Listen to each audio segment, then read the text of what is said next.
Weather Service in Milwaukee, Sullivan has issued a special marine warning for Lake Michigan from North Point Lake, Wisconsin to Winthrop Harbor, Illinois, 5 nautical miles offshore to mid-lake until 10:30 p.m. Central Daylight Time. At 9:40 p.m. Central Daylight Time, a severe thunderstorm was located 19 nautical miles east of Wind Point, moving east at 35 knots. Hazard, wind gusts 34 knots or greater and large hail. Source, radar indicated. Impact, small craft could be damaged and briefly higher winds and suddenly higher waves. Large hail could result in structural damage. The severe thunderstorm will remain over open waters. Frequent lightning is occurring with this storm.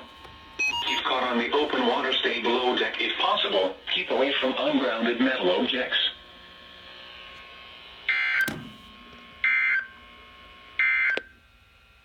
This is the NOAA Weather Radio KEC60.